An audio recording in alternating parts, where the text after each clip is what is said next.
안녕하세요. 배신의 장미입니다. 오늘의 사연은 결혼 허락을 받기 위해 예비스틱에 갔다가 역대급 더럽고 어이없는 대우에 결혼이고 나발이고 다 때려치우고 나와버렸다는 사연.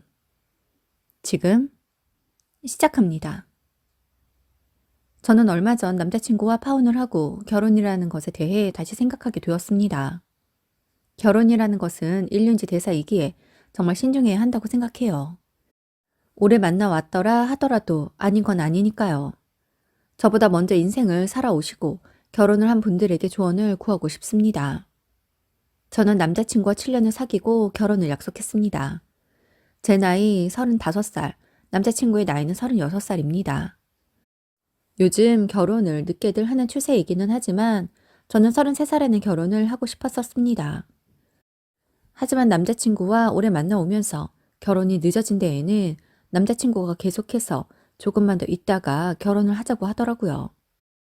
처음엔 그래 급할 거 없지 라는 생각이 들었지만 제게 결혼 이야기를 하면서도 그 시기는 이야기하지 못하는 남자친구를 보고 있자니 결혼하지는 못하겠고 그렇다고 다른 사람에게 보내주고 싶지도 않아 나를 이렇게 붙들고 있나 싶어서 이럴 거면 헤어지자고 했었어요. 저는 독신주의자도 아니고 결혼을 할 생각이 있는 사람이었기에 나와 결혼하고 싶지 않다고 하면 굳이 이 사람과 결론 없는 연애는 더 이상 하고 싶지 않았습니다. 그렇다고 아무나 만나서 내가 예정해 놓은 나의 아내 무조건 결혼을 하겠다는 건 아니었지만 그래도 누군가를 만나야 결혼을 하게 될 테니까요. 그러자 남자친구가 제가 힘겹게 이야기하더군요. 평범한 저희 집과는 달리 자신의 집은 많이 어렵다고요. 저희 집이 잘 사는 건 절대 아닙니다. 그냥 지극히 평범한 집이에요. 아빠는 회사를 다니시고 엄마는 가정주부이시고 오빠와 저는 회사를 다니며 지금 살고 있는 집에서 20년째 모두 모여 살고 있으니까요. 반면 남자친구네는 부모님과 누나, 남자친구가 모두 따로 산다고 합니다. 부모님은 15평짜리 임대 아파트에 살고 있고 누나와 남자친구는 7평짜리 행복주택의 임대로 살고 있다고 합니다.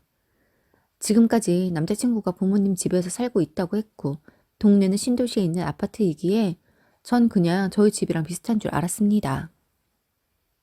힘겹게 그런 이야기들을 하기에 모두 이야기해줘 고맙다고 했어요. 전 그런 부분을 보고 결혼을 생각한 것이 아니라 남자친구의 변함없는 모습과 열심히 사는 성실함을 보아 마음을 먹은 것이라고. 비록 시작은 미미할지라도 같이 열심히 살면서 하나씩 읽어 나가보자고 했어요. 그때까지 남자친구만 보고 정말 그렇게 생각했습니다.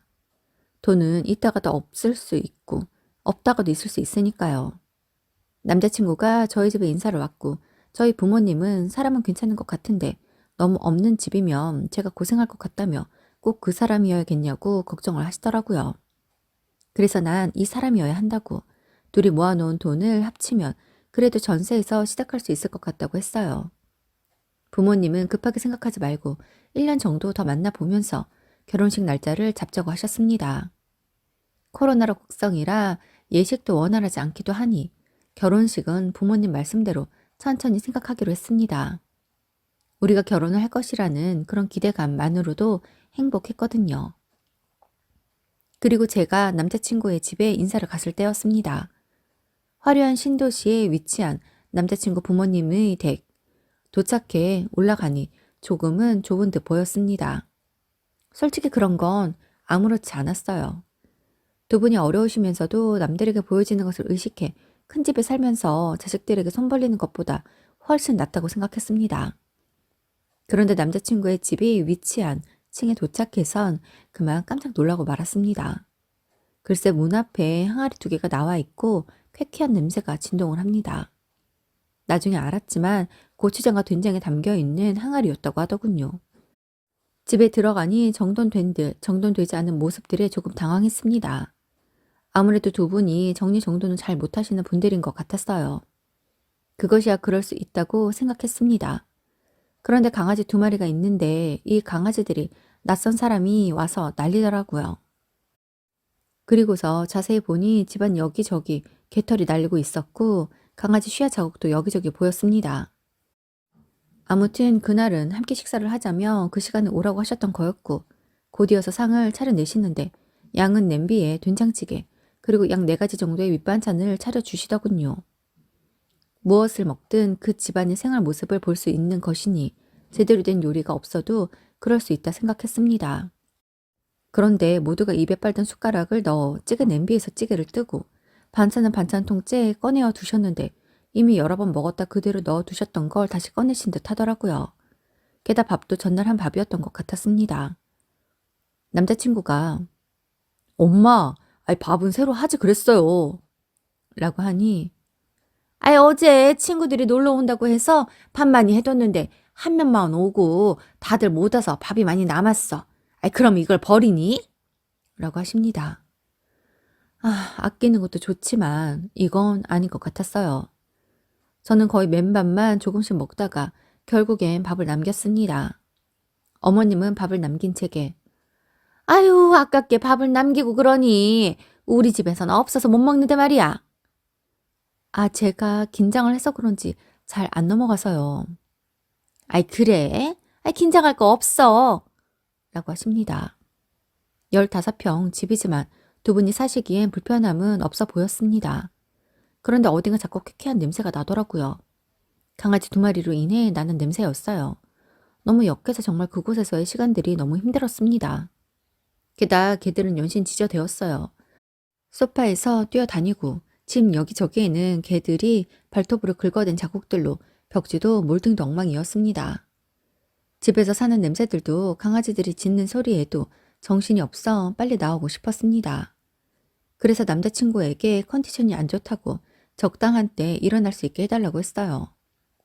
밥을 먹고 나니 어머님이 그러시더군요. 우린 자식들 결혼을 반대하고 그런 사람들은 아니다. 하지만 보시다시피 우리는 너희 결혼할 때 도와줄 능력이 안 돼. 그러니까 결혼을 하든 말든 너희가 알아서 하고 손만 벌리지 마라. 언감생심 예단은 받지 않으마. 뭐 그래도 굳이 준다면 받을 수도 있게 하겠지만. 이라고 하십니다. 그 말에 남자친구가 그러더군요. 우리 각자 모아놓은 돈 합쳐서 전셋집 얻으려고 해요. 그래서 예단비 뭐 이런 거 할 돈 없어요. 라고 하자 어머님의 눈이 반짝입니다. 그러더니 전셋집? 너네 그 정도 수준 되니? 아니 지금 엄마 아빠 사는 거 보면서 너희들 전셋집에서 시작한단 말이 나오니? 그럴 돈이 있으면 부모님 집을 업그레이드 시켜줄 생각을 해야지. 안 그래? 너희는 젊잖아. 젊어서 고생은 사서 한다는데 너희가 임대아파트 얻어서 시작하고 전셋집은 얻어서 우리 줘라. 그게 효도야. 내가 뭐 그냥 꽁으로 키웠니? 네 남편 혼자 그냥 컸어? 우리가 부모이니까 이 정도 해서 키운 거야. 그러니까 너희가 이제라도 우리 편안하게 살라고 해야지. 아이고 웃긴다 웃겨. 너희들이 전세에 들어서 살 생각을 하고 아직 세상 물정을 몰라서 그랬다고 생각하니 서운해하지는 않으마. 그 번 돈으로 우리 전세 구해주면 딱이네. 많은 거 바라지 않아. 3단지에 프로지오 있지? 거기 32평 전세면 딱 좋겠어. 나도 알아볼 테니 너희도 알아보렴. 이라고 하시는데 정말 어이가 없더라고요. 어머님의 그 말에 남자친구가 엄마 그게 무슨 말이에요. 우리가 임대아파트에 왜 살아. 그래 물론 상황이 여의치 않으면 그럴 수도 있겠지만 그게 아니라니까요. 우린 결혼하면 아이도 낳아야 하는데 내 집을 사진 못해도 조금 더 안정적인 전세가 낫죠. 어머님은 남자친구의 말에 어쩜 그렇게 인정머리가 없냐며 평생 임대 아파트만 전전하는 부모가 안타깝지 않냐고 하십니다. 남자친구가 난감해 하더라고요. 그런데 그건 정말 말도 안 되는 일이잖아요. 저를 보면서도 동의를 구하시는 듯 이야기를 하시는데 절대 동의하지도 않을 뿐더러 그럴 생각도 없었습니다. 대꾸도 응대도 하지 않았어요. 그냥 절로 무표정이 되었습니다. 그러자 어머니께서 너 지금 그 표정이 뭐냐? 싫어? 기분 나쁘니? 네, 기분 좋을 사람 없을 것 같은데요. 저희 집 구하려는 돈 중 절반은 제 돈이에요. 그런데 그 돈으로 왜 어머님 집을 해드려야 하는지 모르겠어요. 우리가 살아봐야 얼마나 살겠니? 이제라도 좀 집다운 집에서 살지 않겠어? 이 집도 정말 좋은 집이에요. 좀 치우기만 하면 되겠어요. 손님이 온다고 했으면 그것도 예비 며느리가 온다고 했으면 평소에 이러고 살아도 좀 치울 법도 한데 너무하지 않으세요?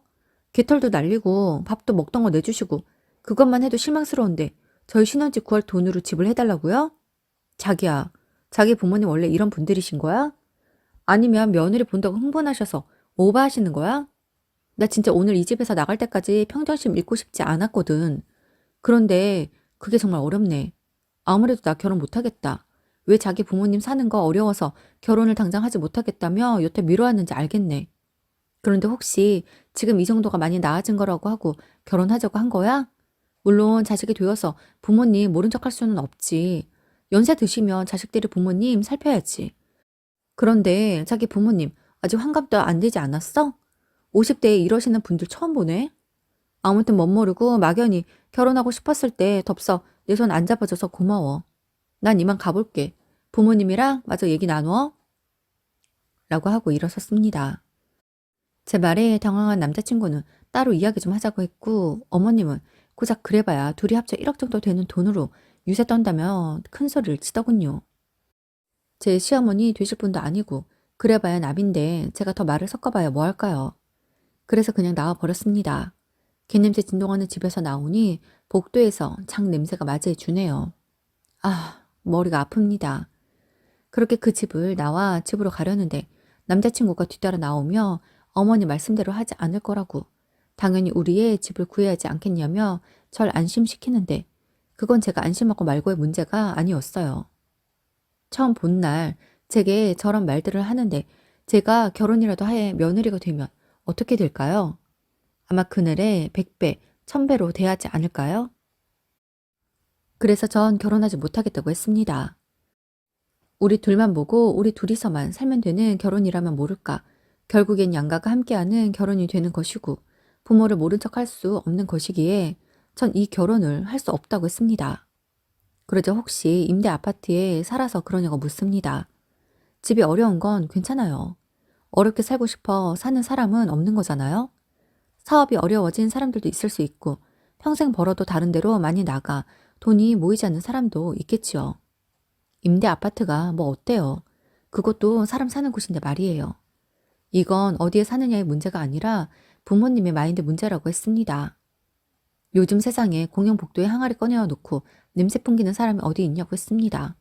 게다가 집안 꼴은 그게 뭐고 예비 며느리가 왔는데 먹던 음식 꺼내어 두고 냄비에 모두 숟가락을 넣어 떠먹는 건 가족끼리는 할 수 있는 거 아니냐고 했어요. 남자친구는 뭐가 잘못되었는 줄 모르더라고요. 예전에 살던 아파트에선 항아리가 밖에 놓여 있으면 다른 사람들이 몰래 퍼가서 못 꺼내 놓았는데 이곳에 이사 오고 나선 그런 일이 없어서 좁은 집 안에 항아리 두지 않고 문 앞에 두는 것뿐이라고요. 그리고 원래 자신의 집은 남는 음식을 버리지 않는다고 합니다.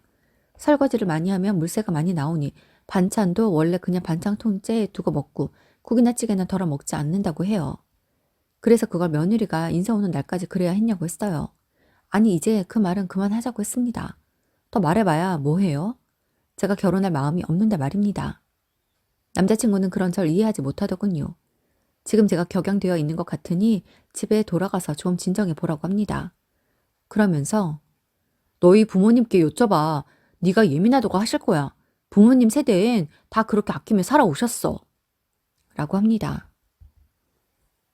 집에 돌아가자 부모님은 제게 어땠냐고 물어보시더군요. 그래서 결혼하지 않겠다고 했어요. 그러자 무슨 일이냐고 왜 그러냐고 하기에 있었던 일들을 이야기했습니다.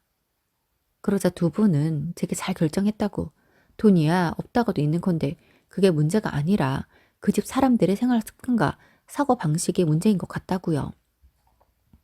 남자친구만 만났을 땐 예사로 보였던 습관들이 하나 둘씩 남자친구 부모님의 모습들과 매칭이 되며 내가 콩깍지가 씌어 그간 이런 모습들을 몰랐구나. 난 7년 세월 동안 무엇을 했나 싶더라고요.